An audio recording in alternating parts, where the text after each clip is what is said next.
My name is Ashley Hattinger, and maybe if you're joining us online and this is your first time tuning in, checking us out, I'm one of the lead pastors of the church alongside my husband, Mike. But we're so glad to be here today, and we are now fully going into our Better series. This is a series through Proverbs that we're doing this summer, and we called it Better because there is a life that Proverbs invites us to build through gaining wisdom and what that can look like. So the life Proverbs invites us to build is where we're going to be all summer.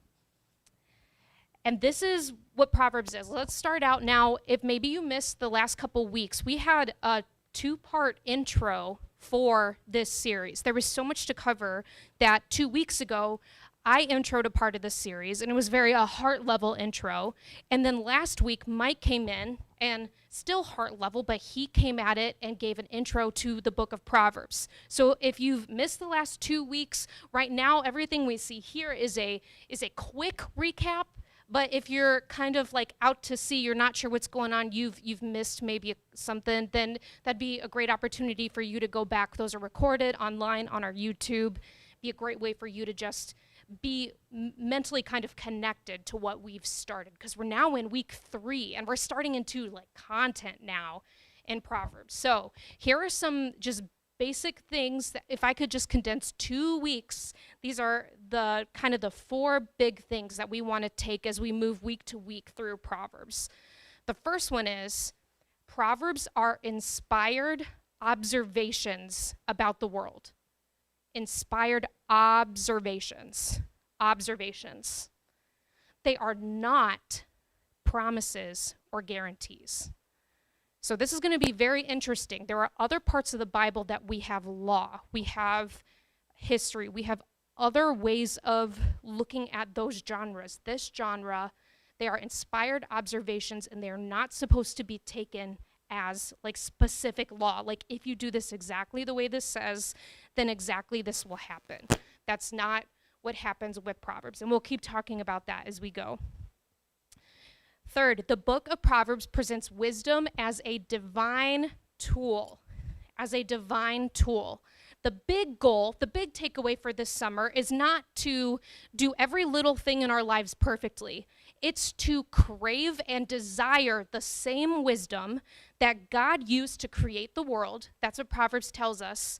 The wisdom that's available to you and me today is the wisdom that God himself used to create the world. And we can build a good life with that tool. And finally, this is most important. Wisdom is not about getting everything right. It has to start one place and one place only, with the fear of the Lord, by coming to God first, coming to him first. It doesn't matter what else you do. If you don't come to him first, we miss the whole point of what Proverbs is trying to teach us and what wisdom invites us to. So that's our summary of Proverbs. And so because we want to start with wisdom and this idea of growing in that, we have some verses we're going to read together every week. So if you are able, I would love to invite you to stand in honor of God's word, and we will be reading our weekly passage together, which is Proverbs 3:13 through 15. All right, let's read it together. Joyful is the person who finds wisdom, the one who gains understanding, for wisdom is more profitable than silver, and her wages are better than gold. Wisdom is more precious than rubies. Nothing you desire can compare with her. I love that. Please be seated. I could preach a whole message just on this. Proverbs isn't saying get rich. Proverbs isn't saying achieve the most in life. It's saying the most priceless thing you can get, more precious than anything else, is wisdom. Not fame, not fortune, wisdom. And it's better than even if we had a pile of gold here. We should want that and crave that more than anything else. And here's where we're going today. Proverbs invites us to build better, and here's what we're doing each week, a different topic. So today, we're going to talk about how Proverbs invites us to build better plans. Build better plans.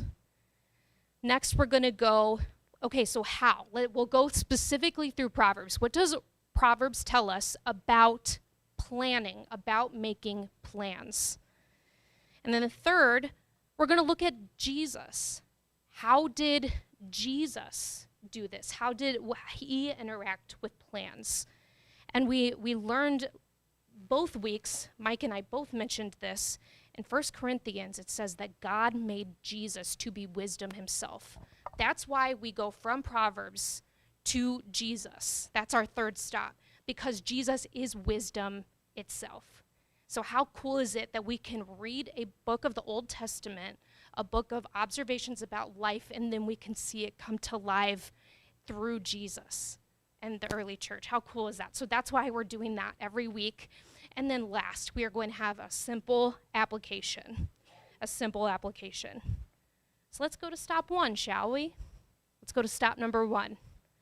God invites us to build better plans.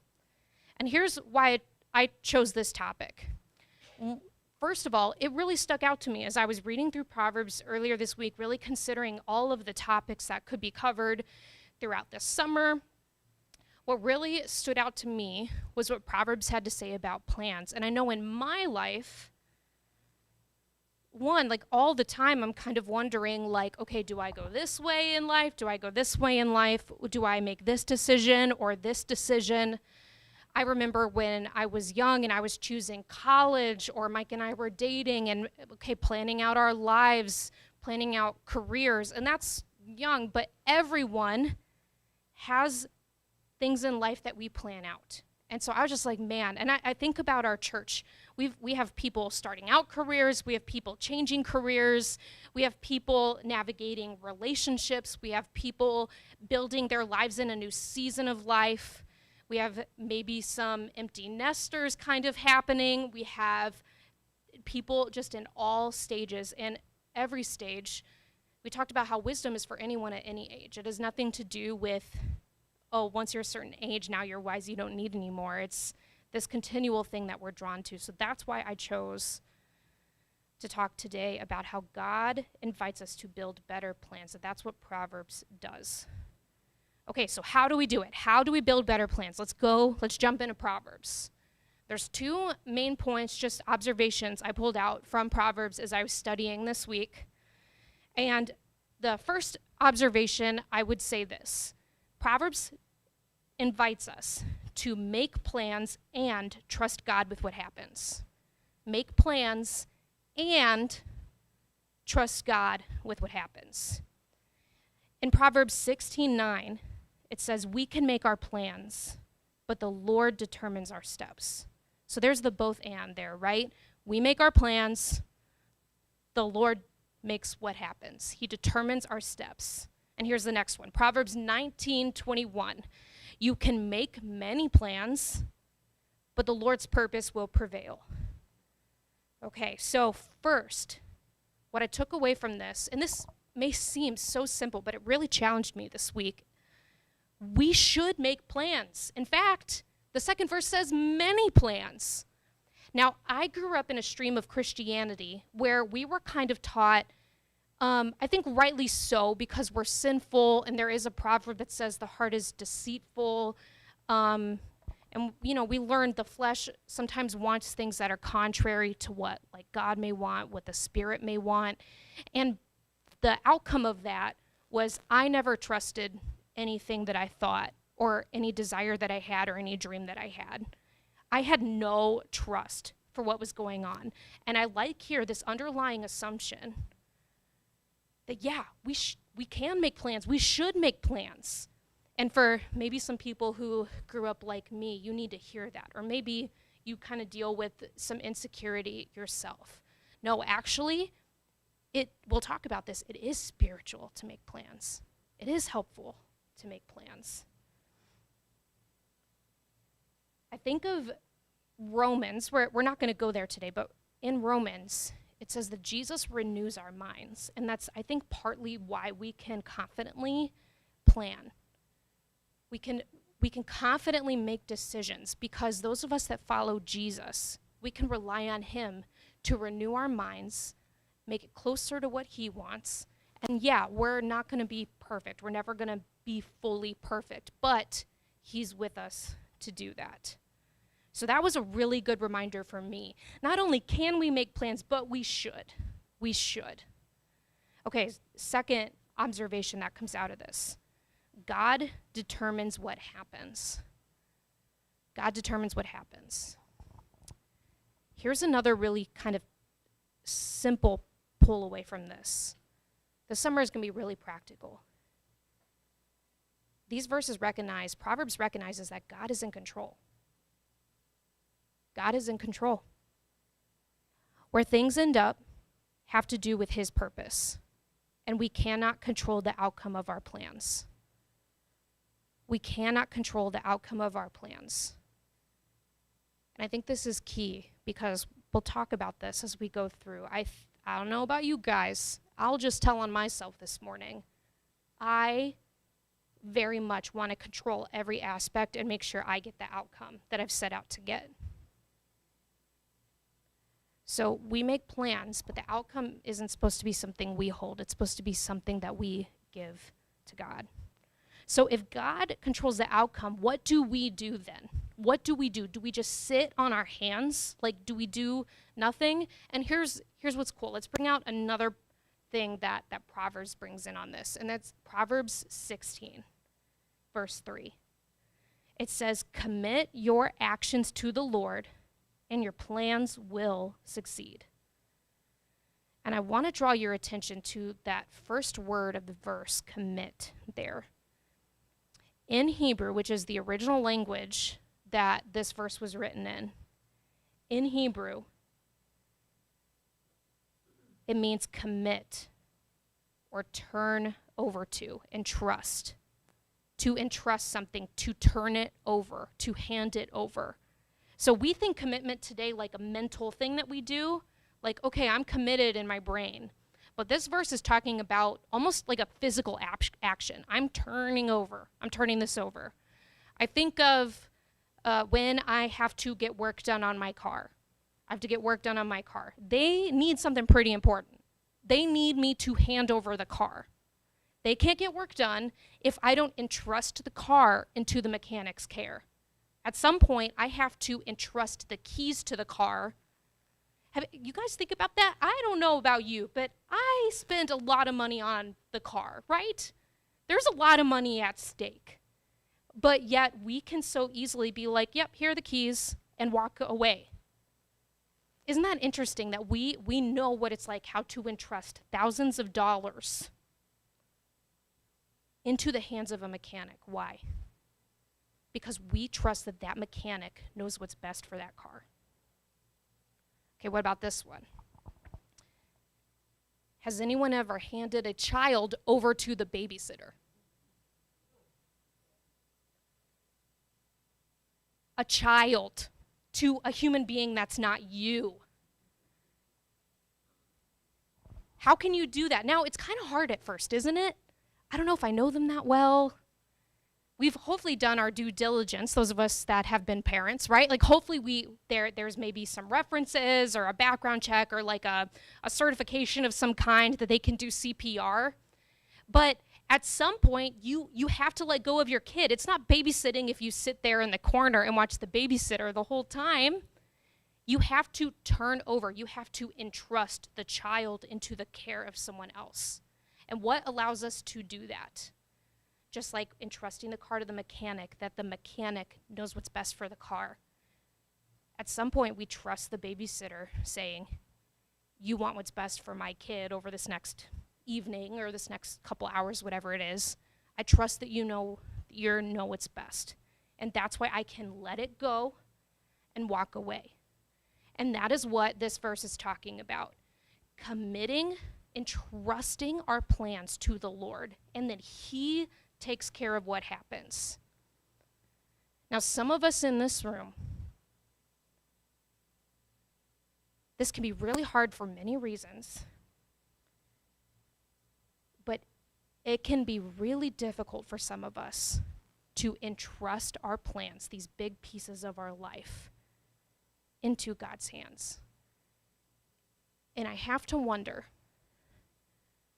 are we aware that God really does want our best, that he really does have the best in mind for us, that he really does know what he's doing? Because like the mechanic, we're able to hand over our car if we really believed that God knew what he was doing, that he is in control, that he will make plans succeed, that we can trust him. If we really do believe that, then we should be like, yes, please, take it. You know what you're doing. And that's what this verse in Proverbs invites us to. Make plans and trust the outcome to God. Whatever happens, trust that to God. That is what kind of the first big takeaway is from Proverbs. God has your best interest in mind. He knows you better than a mechanic can know a car. He knows your life. He knows all the ins and outs of things. We can hand it over to him. We can entrust it to him. Okay, making plans and trusting God with what happens. Let's bring these ideas together. And mulling this over this week, I was looking at a Venn diagram. I kind of picture this in my head, so I've kind of made this for you guys. There is two parts that Proverbs has for us when it comes to planning, and they seem to be in tandem. They seem like Proverbs mentions them both together multiple times. So on one side, we have making plans. Making plans. The other side, we have trusting God with what happens. And it seems like Proverbs invites us to the middle, where both are happening together. It seems like that's what Proverbs is inviting us to do, to live in that middle. Now, I'm going to be honest with you. This is a mystery. I wish it was more cut and dry. Some people are nodding like, yeah, which is kind of frustrating, isn't it? Like, wouldn't it be nice to just know, like, 1, 2, 3? But we are invited into this mysterious middle where on one side we are making plans to the best that we can, trusting God in it, and on the other side, trusting God with what happens. So that's the first thing we learn from Proverbs. Make plans, trust God with what happens. And in the middle, that's where we need to be. Both things need to be happening. Okay, here's the second thing we learn from Proverbs. This is mentioned many times. Here's 2 examples. Get advice from people close to you. Get advice from people close to you. All right, so one of the examples of this is Proverbs 15:22. Plans go wrong for lack of advice. Many advisors bring success. And Proverbs 20:18. Plans succeed through good counsel. Don't go to war without wise advice. Here's the observation here. Plans seem to go well when they are made after asking advice. That seems to be what Proverbs is pointing out to us. It seems to go better when you ask for advice. I want to point out in 15:22 the word advice. I believe I bolded it, yes, and underlined it in red. Plans go wrong for lack of advice. The word advice in Hebrew in 15:22 is different than the word advice in that second verse. So I want to talk about that first one. The second one is very much like advice like we know it. There's the translation's pretty clear. But the word used for that first part of advice, it actually has to do with counsel specifically from close friends. Counsel from people close to you. Your inner circle. Your inner circle, people close to you, not just anyone. Proverbs is telling us we need a few people in our life that love Jesus and want the best for you. And you need to ask their advice. There are times where it would be more beneficial for you to ask for advice. Here's a cool study I found this week. I feel like Mike and I, we have like things we go to. I love social sciences and psychology, and I love learning cool studies. So in this In this study, it was at the University of Illinois, and they gave coding problems to students. Some were by themselves, so some students were by themselves, and the rest were in groups of 2, 3, 4, and 5. Does that make sense? So there were a whole bunch of groups of just one person working on the problem. Then there was a whole bunch of people that were paired up working on the problem, and so on and so forth through 5. So they worked on these coding problems, and here's what they found. I thought this was so interesting. Before even we go to the next slide, who do you think did the best? If you had to guess, who had the best results on the problems? You think 3? You think 2? 5? Okay, here's what they found. Groups of 3, 4, and 5 performed better than the best individuals. Groups 3, 4, and 5 performed much better. And the groups of 2 they found scored the same as the best individuals. Isn't that interesting? That it's sort of like that. I think it's just illustrating this idea that Proverbs brings up, that it seems like collective wisdom brings better results a lot. Now, sure, then, maybe we've all worked on group projects in the past, and maybe school or work, and we know how it can go bad, but it does seem like when minds are brought together, hearts are brought together, this illustrates, it seems like the best solutions often come out, and that's what Proverbs brings to the front here. Here's the conclusion is groups of 3 or more come up with the best solutions to problems. That seems to be what's learned. So, do you have people in your life that you can go to for advice? Do you have an inner circle? And this is not social media or YouTube, because we make a lot of decisions going on social media and YouTube. Man, I'm confessing a lot today. Here's another thing I'm confessing. I might have been known to purchase 1 or 2 things because a creator had it, and I thought it was cool, and I wanted it. Just me, right? Just me. I know, it's a big confession today. I saw someone else with it online, and then I made a decision based on someone else online. I'm going to bring this thing into my life. I want to remind people in the room, not everyone is chronically online, but I can't ignore the fact that our culture is chronically online. Creators do not know you. They may even know Jesus. Some of us follow Christian creators. They do not know you. They do not know you. And do you know what every one of those websites does? YouTube, Pinterest, TikTok, Instagram, Facebook. Every single one of them, I say this in love, is not programmed for you to have a better life.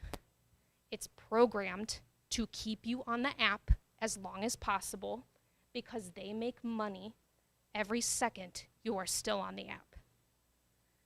That's what it's there for. So yes, it is so cool that we can have people from all over the world, all different walks of life and different expertise right in the palm of our hand. That is awesome. That is awesome. I take advantage of it. Mike does for sure. There's some cool things about having some access to some tools even that Tasher can take advantage of. But when it comes to making decisions, we need to realize that they are not the close people that Proverbs is talking about. They don't know us. You may be a fan. You may watch every video they put out, but they don't know you. You just have a an artificial relationship with them. And I just want to gently remind us of that, because I fall into that too. Please remember that. Here's the other one, AI. Now, I know some of us laugh in this room because some of us will never touch ChatGPT a day in our life. There are many of us in this room, including me, that it's become a part of the regular interface of life. Navigate ChatGPT, using different things like Claude and stuff. There are helpful things. I just want to point out they are programmed to maybe know your instincts. They don't know you, and they certainly aren't spirit-filled. So I just want to remind you, because here's the thing. There are people making life decisions, not just because of what a creator told them. I'm talking life decisions, not just, oh, I want to buy that shirt they're wearing. There are people making life decisions because a creator told them. People are also, we can't pretend they're not. People are making life decisions based on what chat told them. It's really happening. And I don't want to pretend like it's just a small percentage of people. That's where we are in society. So I just want to remind you, when it comes to those big decisions, be careful where you go for advice. Get those close friends, the people that you can look in the eye, that know you, they're close to you, not these artificial relationships that are available to us in the palm of our hand. Use that for different stuff. Use that for entertainment. Use that for research. Maybe not use it when you're trying to make life decisions. Okay. And I say that with love, because we're not going to pretend that these things aren't a part of daily life and culture now, and that's fine. Just a lot of tools are neutral. It's when you let it harm you that we just want to protect you from. That's the issue. I'm not up here saying never do that, never get on that app, or never. I'm just saying there's a difference here. And Proverbs is specifically talking about where to go to make plans for your life, to make decisions for real life things. All right. When I was in college, I worked at Macy's. Has anyone worked retail in their life? Oh man, okay. So not only did I work Macy's, but I worked several holiday seasons with Macy's. Yeah. I feel tense even, there are still some songs, and this is, man, you guys know, those of you that have worked at retail, you know exactly what I'm saying. There are still some songs that go on, like especially the like Christmas music, that are like the jazzy Christmas, where like I instantly like, it's like PTSD, like, oh no, not that song, I had to change the station or whatever. But when I worked at Macy's during the Christmas season, we had powers that be make this decision and say, hey guys, we want our customers to have the best experience versus any other store. So here's what every cashier is going to do, which I was a cashier. Here's what every floor employee is going to do. After you check them out, you're going to put all their stuff in the bag, and then you are going to walk the bag around the desk. Have you ever been to a department store desk? You're going to take the bag, walk it around the desk, and hand it to them and say something nice, and then walk all the way back, right? And do this. So like in theory, that's a plan, right? Now here's the thing. During the holiday season at Macy's, I would have lines of 20 people. And if you've ever been a cashier, you have so many things to check through. And these people have been in line for like 20 minutes, some of them, right? Like during holiday rush. Do you know what really made them mad? When I said, oh, here, I got the receipt, and they go to reach the bag, and then I had to go, and I'm like taking the bag away from them, and they're just like trying to reach over the counter and grab it and go. They would be they're like, and then it like wasn't kind, like they weren't excited when I came around. I was like, here you go, like here's your bag, like good customer service. They were like agitated, because it's like we've been waiting so long, like just give me the bag so I can go. So great plan. However, had any of the powers that be maybe asked the floor employee's opinion on that plan, we would have known instantly that maybe wasn't the best idea. Like, good heart behind it, and the plan itself, though, not good. Now, I know you've never had a decision given to you that you did not make. You were not in the room when that decision was made. And you have never been like, man, if they had I have 3 reasons why this wouldn't work. Like, I know it's not going to work. Like, you know instantly, like, this is a bad idea. We've never done that. No one's ever experienced that. No, I think we all have.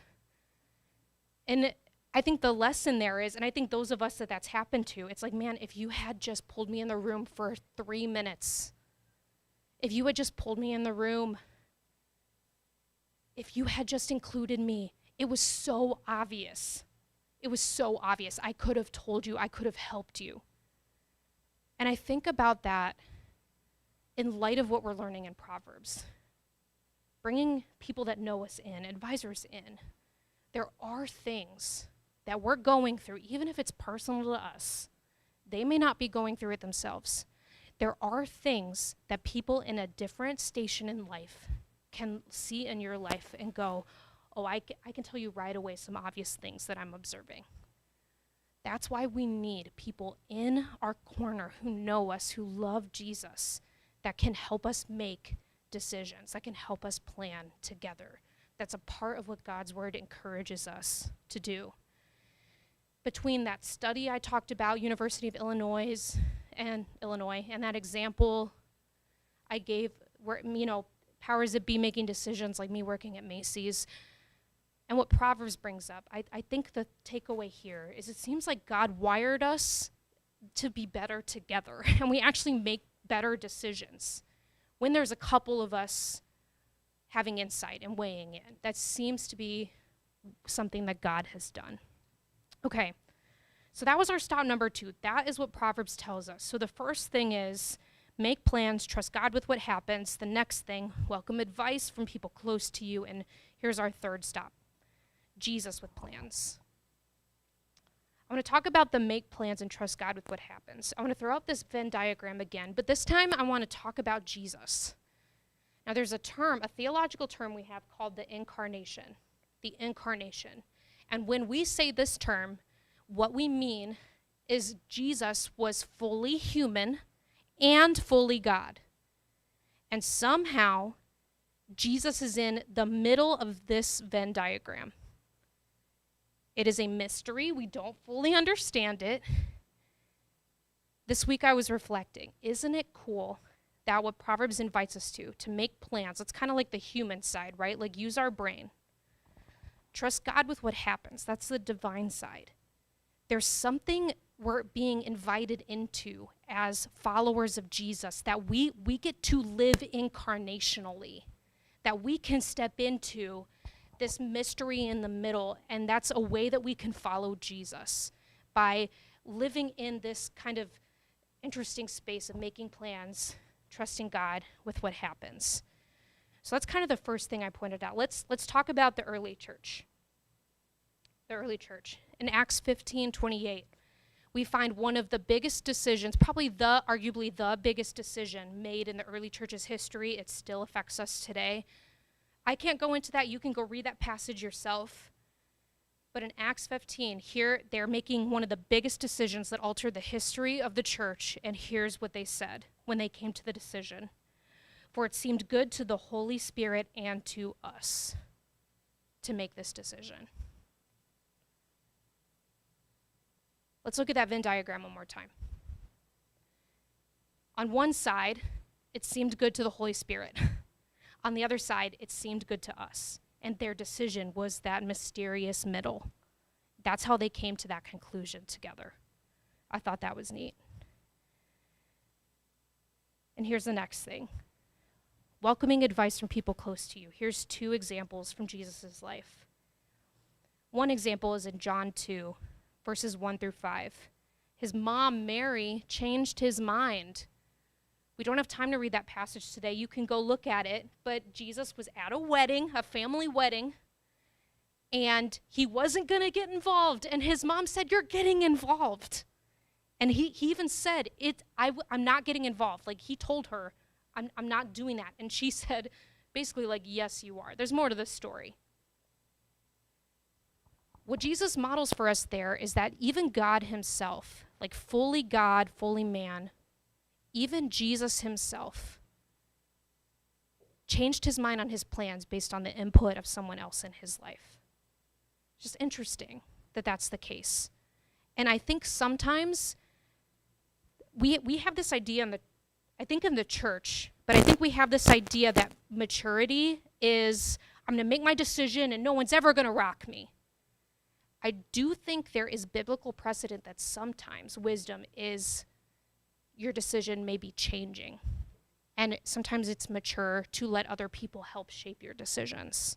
I'm not saying that's always the case, but I think it's an example where if Jesus felt secure enough to let Mary change his decision on his plan that day, I think we can be encouraged that sometimes humility and in inviting people in to our lives and giving some advice could actually be the wise and mature choice in those moments. Here's the next one, Matthew 18. This is Jesus talking. He says, I tell you this, if two of you agree here on earth concerning anything you ask, my Father in heaven will do it for you. For where 2 or 3 gather together as my followers, I am there among them. What I thought was cool here was Jesus seems to encourage us to come together in his name and make decisions. That's what he seems to be encouraging us to do. And it indicates, here's something I thought was crazy this week. These verses indicate that not only should we come together and make decisions in his name, but it seems like he honors the decisions of his people when they come together. I'm not sure quite how all of that works, but that's interesting, isn't it? It seems like he honors those decisions. Still a mystery, but very interesting. And I like that he said, where 2 or 3 are gathered as my followers. And we kind of learned 3 people or more seem to be a good indicator that good decisions are being made. So I thought that was interesting. All right, stop number 4. Here's the simple application for today. One more time with this diagram. We can make plans, trust God with what happens, and we are called to live in the center. It seems like what we learned today was Proverbs encourages us when we are in the making a plan stage. Proverbs encourages us to have our hands open to receive advice. Our hands open to receive advice from people. On the other side, trusting God with what happens. Committing that to Jesus. And remember, we talked about handing it over, letting it go. So on one side, we're receiving advice. The other hand, we're letting it go. And Mike and I were kind of wrestling with these thoughts yesterday, and we were reminded of the idea that when you walk, have you ever seen, well, first of all, when you walk, your hands kind of are doing opposite things, right? Your one hand's doing this, your other hand's doing this while you're walking. Does that make sense? It's almost what the picture is here. Open your hand on one side to advice, hand out on the other side, giving plans over to God, letting the outcome, trusting him with it. It seems like that's what we're called to. And I think sometimes we do the opposite, where we close our hands to advice and we hold on to our decisions and our plans and maybe not fully trust God with it, not fully hand it over to God. And I think often we kind of do the opposite of what we want here. So I just want to give a reflective moment. Can we turn on a little bit of music in the background? Here's the reflective moment that I'm going to kind of leave us with. The invitation here is you can get somewhere freely when you do it the way seems like wisdom is calling us to do it. Receiving advice, handing over all of it, handing over that trust to God. And I think a lot of us are not getting anywhere because we're supposed to do it that way, but we do it the opposite. And when we do it the opposite, has anyone ever tried to walk with the same hand? On both sides, it's really, you're not really going anywhere fast and you look really uncomfortable. It's much more comfortable to walk and do kind of the way it was created to be. So if you could just close your eyes, I'm just going to give you and God a second here. Here's my first question. Do you need to open your hand to receiving advice on something in your life? Do you need that?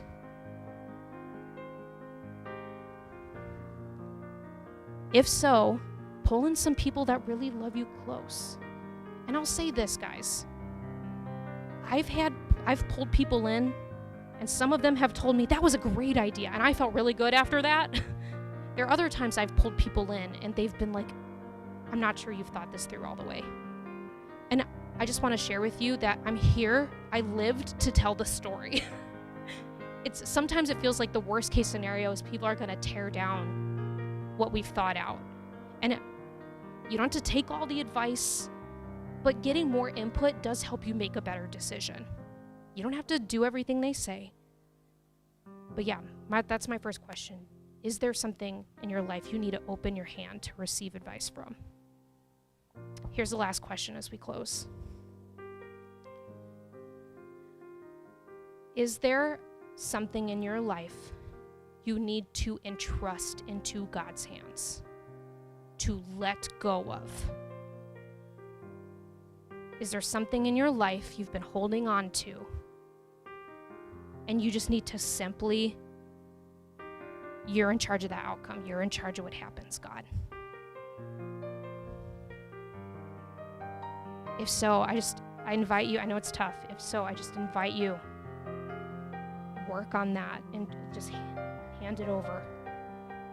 He knows exactly what you need. He's a faithful God. He's a faithful God. Maybe you need to hand something over this week and entrust it into his hands so he'll take care of it. So Lord, I lift up in this room all the various stages of life, all the different things that, we're making so many decisions in life, so many things that affect weeks, that affect years, that affect other family members or situations. We ask that you will help us make better plans, that we could rely on the wisdom that comes from you that was there when you created the world. And Lord, I pray, will you put people in our lives, those of us that don't have people in our lives that we can count on for advice, I ask that you would put those people in our lives. And would you help us all, I know I need to, hand over and trust to you that the results and what happens is yours. Would you help us do that, Lord? I ask all this in your name.